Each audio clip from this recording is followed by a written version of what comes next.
Saudara-saudara sekalian, apa yang dikatakan oleh saudara DNID tadi adalah benar. DNID, Dipa Nusantara ID, adalah benar. Kawan ID itu namanya hebat. DN, Dipa Nusantara. Tahu artinya Dipa? Nah, longah-longo.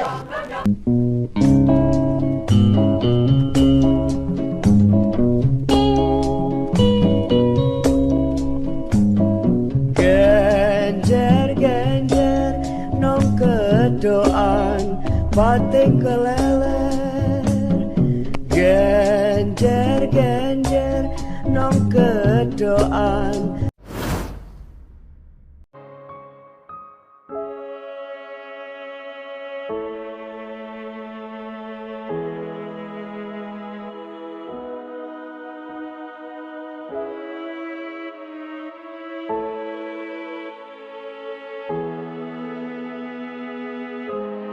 Partai Komunis Indonesia adalah partai terbesar keempat pada era Orde Lama. Kedekatan para pemimpin PKI dengan Presiden Soekarno memberikan angin segar bagi PKI untuk semakin melebarkan sayapnya. Pada era demokrasi terpimpin, Soekarno meluncurkan slogan Nasakom yang merupakan singkatan dari nasionalisme, agama, dan komunisme.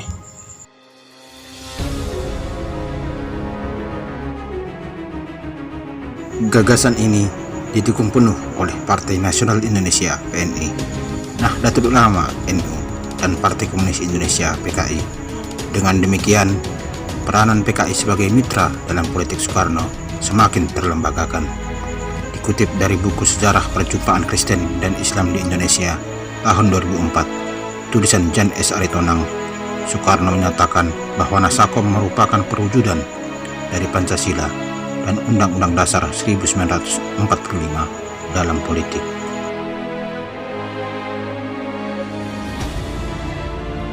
Dalam pidatonya pada peringatan Hari Kemerdekaan RI tanggal 17 Agustus 1961, Soekarno berucap lantang, "Siapa yang setuju kepada Pancasila harus setuju kepada Nasakom. Siapa yang tidak setuju kepada Nasakom sebenarnya tidak setuju kepada Pancasila."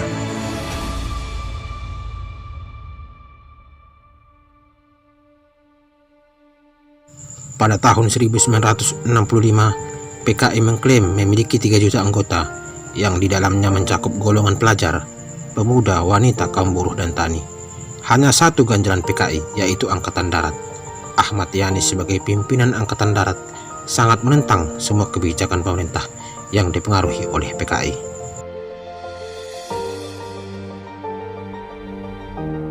Untuk memuluskan langkah PKI, operasi militer untuk menghabisi lawan-lawan politiknya sudah mereka persiapkan. Operasi ini konon sudah sampai ke telinga Bung Karno. Hal itu diketahui dari kesaksian Brigjen Sugandi, salah seorang ajudan Bung Karno.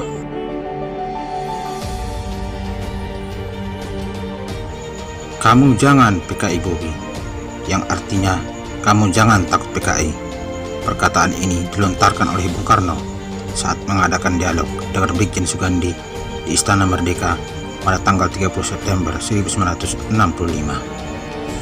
Brigjen Sugandi yang bernama lengkap RH Sugandi Kartosubroto adalah ajudan Presiden Soekarno yang pertama sejak tahun 1948 hingga tahun 1960 selama 12 tahun, dan sebelumnya Sugandi adalah komandan pasukan pengawal Presiden dari tahun 1946 hingga 1948. Pada awal revolusi, Sugandi adalah perwira intel di Surabaya.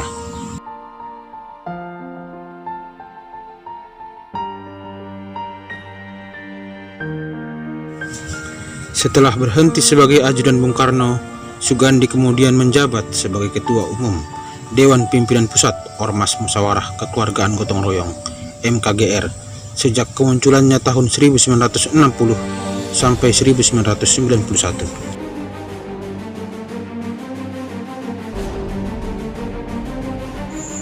Sejak tahun 1963, Sugandi menjadi anggota Dewan Perwakilan Rakyat Gotong Royong DPR. Selain itu, Sugandi juga menjabat sebagai Kepala Pusat Penerangan Hankam dan Kepala Harian Angkatan Bersenjata. Sugandi juga yang menginisiasi istilah Gerakan September 30 Gestapo, yang konotasinya merujuk pada kekejaman Gestapo di Jerman.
Tiga hari sebelum meletusnya gerakan 30 September 1965, Sugandi bertemu dengan D.N. Aidit, Ketua Komite Sentral PKI, dan Sudisman, Sekretaris Komite Sentral PKI. Pada pertemuan itu terjadi dialog dengan kedua tokoh pentolan Partai Komunis Indonesia itu. Dalam dialog tersebut, mereka secara terang-terangan mengaku akan mengadakan rencana kup dan mengajak Sugandi agar ikut bergabung dalam kup tersebut.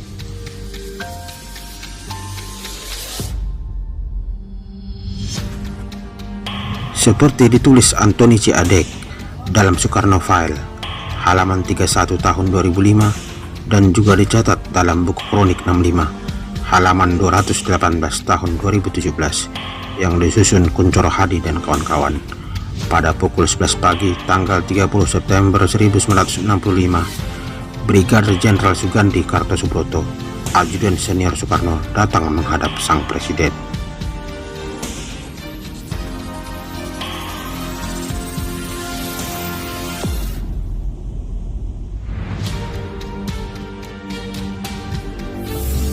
Kepada Soekarno, Sugandi melaporkan bahwa dirinya telah bertemu dengan D.N. Aidit dan Sudisman.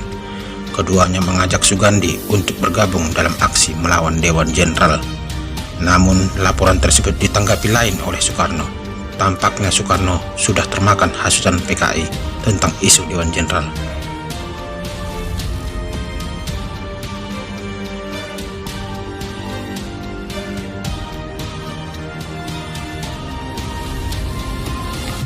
Menurut Victor Empik, dalam kudeta 1 Oktober 1965, sebuah studi tentang konspirasi halaman 110 sampai 111 tahun 2005, D.N. Aidit dan Sudisman mengaku bahwa Soekarno sudah mengetahui tentang rencana penindakan terhadap Dewan Jenderal. Sebagai ajudan presiden, Sugandi hendak mengkonfirmasi soal tindakan terhadap para jenderal ini kepada Soekarno.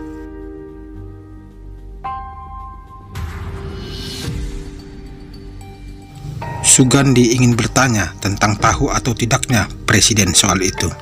Soekarno dengan nada marah menyuruh agar Sugandi jangan ikut campur. Soekarno menambahkan pula ucapan, "Kamu jangan PKI Pobi." Victor Empik menceritakan Sugandi berusaha menjelaskan bahwa Ahmad Yani setia kepada presiden, tapi Soekarno tidak termakan penjelasan Sugandi.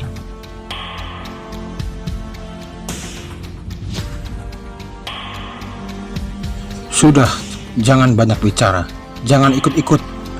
Kamu tahu, dalam revolusi, menurut Thomas Carlyle, seorang bapak dapat memakan anaknya sendiri," kata Soekarno.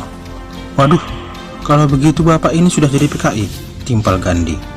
"Diam kamu, tak templeng pisan kowe. Sudah, pulang sana. Yang hati-hati," pesan Soekarno yang berusaha menahan amarah.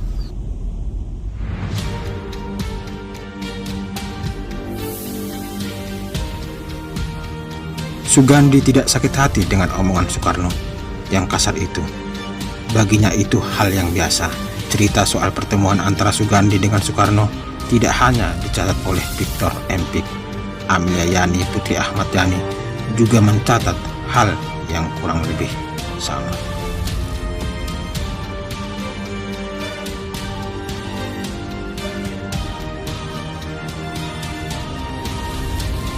Dalam buku berjudul Ahmad Yani, sebuah kenang-kenangan, halaman 299 tahun 1981, setelah pertemuan pada siang yang panas bersama Soekarno, Sugandi pun berusaha melaporkan secepatnya kepada Yani.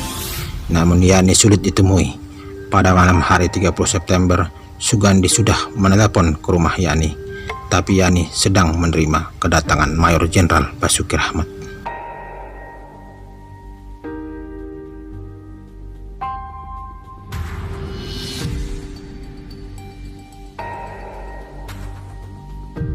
Berkaitan dengan kesaksian Sugandi ini, Manai Sopyan meragukan kesaksian tersebut. Manai Sopyan adalah politikus dari Partai Nasional Indonesia dan pernah menjadi duta besar Indonesia untuk Uni Soviet di era Orde Lama. Dalam perjalanan politiknya, ia banyak membela Bung Karno. Salah satu buku karangannya berjudul Kehormatan Bagi Yang Berhak yang terbit tahun 1994. Dalam buku tersebut, Manai menegaskan bahwa Bung Karno tidak terlibat gerakan 30 September.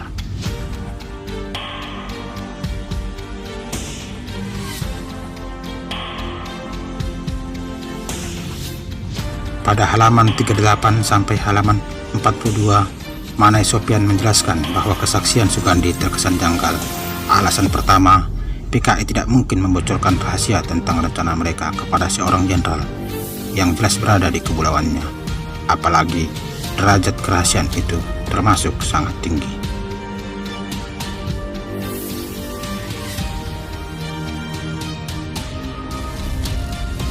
Alasan kedua, Manai Sopyan merasa janggal jika informasi tersebut tidak disampaikan oleh Sugandi selama 3 kali 24 jam kepada atasannya. Manai Sopyan merasa aneh karena Sugandi disebutnya baru melaporkan ajakan Aidit dan Sudisman itu kepada Bung Karno dan Letjen Ahmad Yani pada tanggal 30 September 1965 dan kemudian kepada Jenderal Nasution pada 1 Oktober 1965.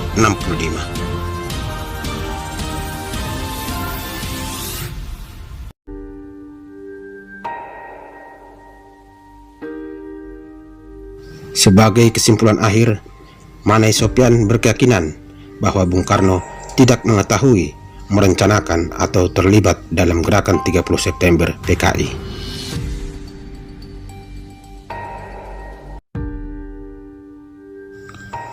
Komandan Detasemen Kawal Pribadi Presiden Soekarno, AKBP Mangil Martowijoyo, penasaran mendengar pengakuan Brigjen Sugandi tersebut. Karena ia sendiri merasa tidak melihat Brigjen Sugandi di Istana Merdeka pada tanggal tersebut. Ia lalu memeriksa buku catatan tamu istana dan buku Detasemen Kawal Pribadi pada tanggal 30 September 1965. Ternyata tidak menemukan nama Brigjen Sugandi tercatat sebagai tamu istana.